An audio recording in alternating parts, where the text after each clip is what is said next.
কারণ আমি যা বুঝছি এখন একটু একটু আসবে, আর মীনাক্ষীদের বক্তৃতা আমরা সবাই শুনবো তো।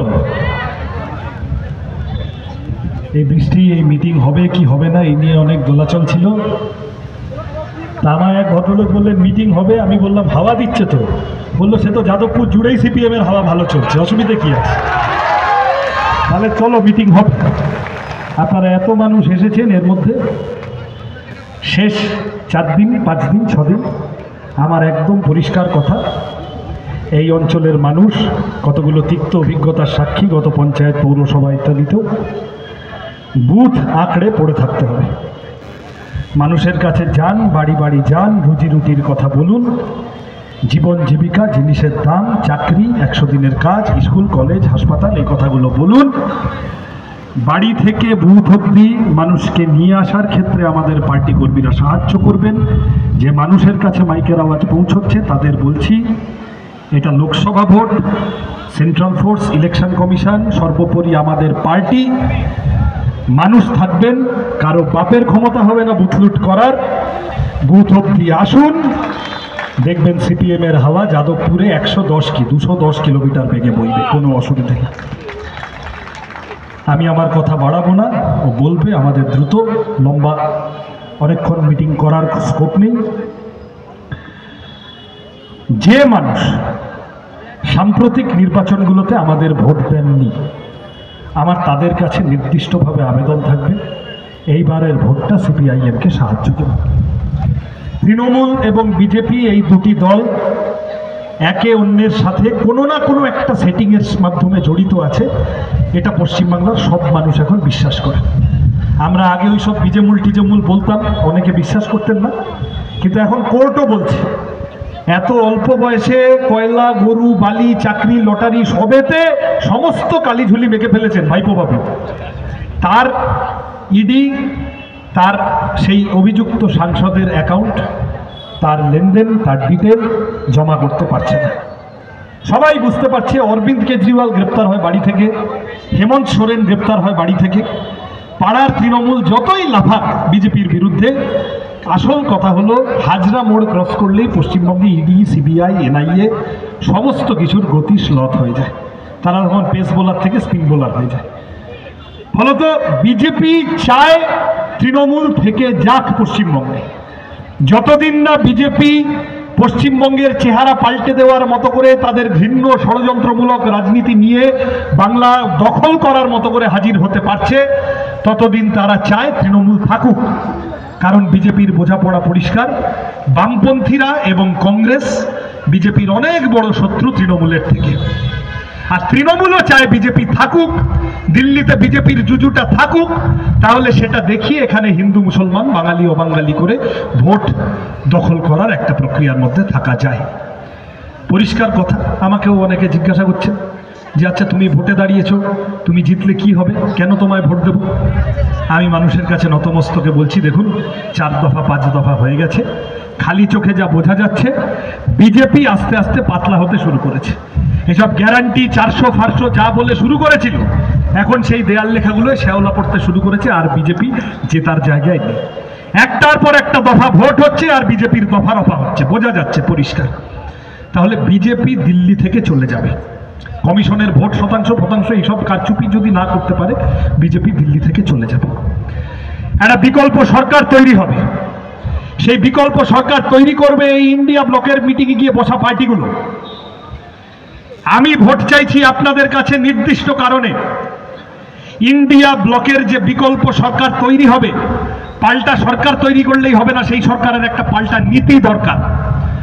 জিনিসের দাম কমাতে হবে, পেট্রোল, ডিজেল, রান্নার গ্যাসের দাম, ওষুধের দাম, কারেন্টের খরচ, দুধের প্যাকেটের দাম, মোবাইল রিচার্জের টাকা, প্ল্যাটফর্ম টিকিটের দাম কমাতে হবে, সরকারকে দিয়ে কমাতে হবে। স্কুল কলেজ হাসপাতাল, আমাদের ছেলে মেয়েগুলো সব লেখাপড়া থেকে বেরিয়ে যাচ্ছে, চাকরি নেই, যাদের চাকরি আছে তাদেরও কোনো জব সিকিউরিটি নেই, 14-15 ঘন্টা খাটিয়ে নিচ্ছে, ছাঁটাই করে দিচ্ছে। এই সামনে এখান দিয়ে গিয়ে আমাদের যদি 6 নম্বর রুট শুরু হয়, একটার পর একটা সেন্টার আমি দেখি, urban company, Blinkit, OLA, Uber, Rapido, Swiggy, Zomato, কত ছেলে আমাদের বয়সী, তাদের কোনো কাজের সিকিউরিটির প্রশ্ন নেই। তাহলে এমপ্লয়মেন্ট, বেকারত্বের সমস্যা সমাধান বিকল্প সরকারকে দিয়ে করাতে হবে। দিল্লিতে কংগ্রেস, এখানে সিপিএম, 100 দিনের কাজ তৈরি হলো, কোটি কোটি মানুষ কাজ পেল। দিল্লিতে বিজেপি, এখানে তৃণমূল। জব কার্ডে এমন টাকাপত্র চুরি হলো, 100 দিনের কাজ আস্তে আস্তে উঠে গেল। ফলত এই কথাগুলো মানুষের রুজি রুটির সমস্যা। রাহুল দা বলছিল ব্যাংক, বিমা, LIC, pension, PF, gratuity, health scheme, medical ইন্স্যুরেন্সের প্রিমিয়াম বাড়ছে, কমাতে হবে। জিএসটি চাপিয়ে দিয়েছে ছোট ব্যবসায়ীদের উপর, কমাতে হবে। কাজ বিকল্প সরকারকে দিয়ে করাতে হবে। তৃণমূল এই জোটে থাকবে না। মমতা ব্যানার্জি ভাইপোকে বাঁচানোর জন্য ইতিমধ্যে বিজেপিকে সিগন্যাল দিয়ে দিয়েছেন, বলেছেন আমি ইন্ডিয়া জোটে আছি, বাইরে থেকে আছি, বলেছেন না? এর মানে কি? অভিষেক ব্যানার্জি সিএএ আমার 1, 2, 3 মেনে নিলে সিএএ মেনে নেব, বলেছেন না? যেদিন সিএএ এনে আমাদের এই সব বড় কলোনি অঞ্চল, পুরনো এলাকা, হিন্দু মুসলমান নির্বিশেষে উদ্বাস্তু মানুষ, এখানকার মানুষ, গরিব মধ্যবিত্ত মানুষের নাগরিকত্বের প্রশ্নটাকে গোড়া ধরে টান দিয়েছিল বিজেপি, সেই দিন সিপিএম এর যে কটা লোক ছিল, বামপন্থীদের যে কটা লোক ছিল, সবাই পার্লামেন্টে গিয়ে সিএ এর বিরুদ্ধে ভোট দিয়েছিল। যাদবপুরের এমপি মিমি চক্রবর্তী সেদিন পার্লামেন্টে গিয়ে সিএ এর বিরুদ্ধে ভোট দিতে যাননি।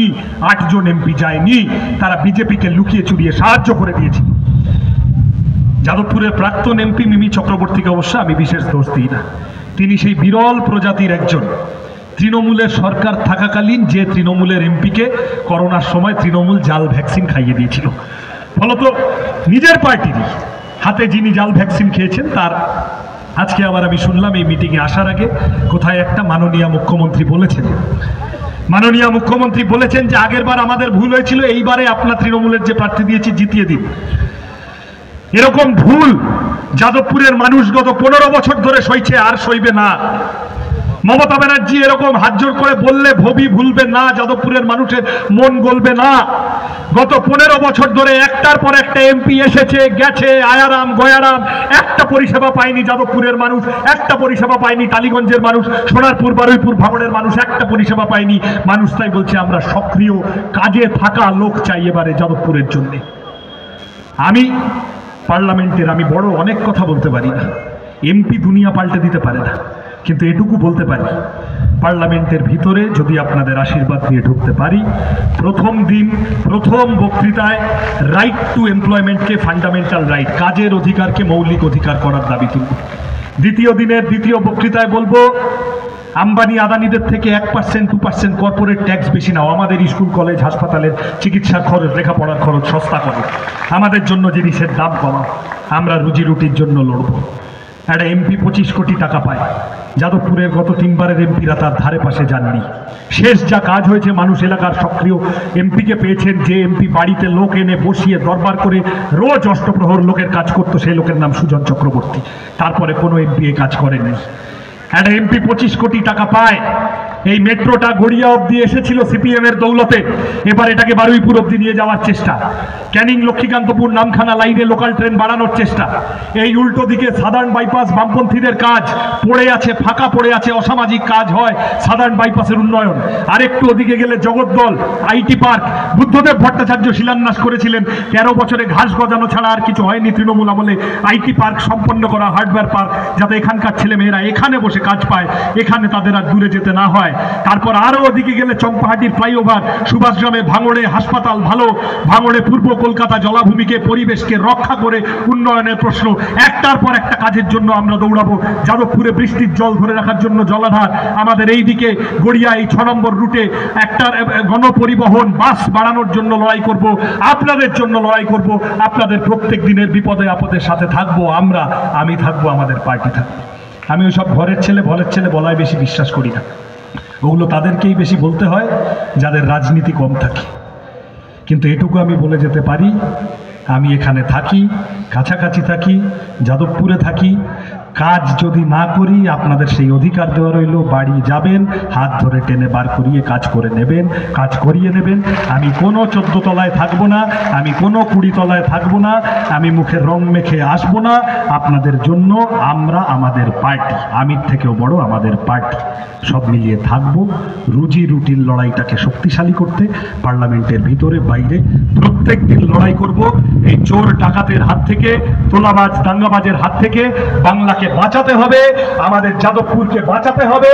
এখানে আস্তে আস্তে যতদিন যাচ্ছে পরিষ্কার বোঝা যাচ্ছে অন্য সকল লড়াই থেকে ছিটকে যাচ্ছে। চোর, তোলাবাজ, চিটিংবাজ, ডাকাতদের মধ্যে তাদের বিরুদ্ধে একমাত্র লড়ছে লালঝান্ডা।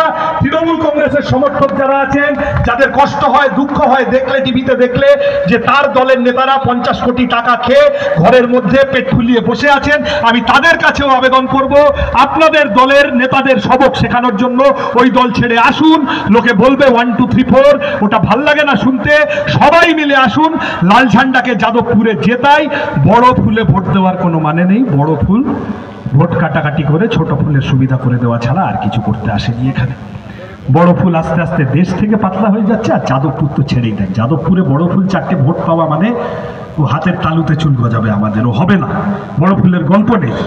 তাহলে ছোট ফুলের ডগায় তাদের আগায় যে বিষ গজিয়েছে, একদম গোড়া ধরে সেই বিষ চেঁচে দেওয়ার জন্য হাতে কাস্তে ধরেছি। সেই কাস্তেতে আপনারা শান দিন, আপনাদের পাশে চাই, আশীর্বাদ চাই, সমর্থন চাই প্রত্যেককে। আগামী 1 জুন সকাল সকাল নিজের ভোটটা নিজেরা দিতে যাবেন, এবং আমি বামফ্রন্ট মনোনীত কংগ্রেস সমর্থিত সিপিআইএম প্রার্থী হিসেবে আবেদন করে যাব, ভোট দিন বাঁচতে, ভোট দিন বাঁচতে, ভোট দিন বাঁচতে, তেরে মেরে বাঁচতে, তারা হাতুড়ি কাঁচতে।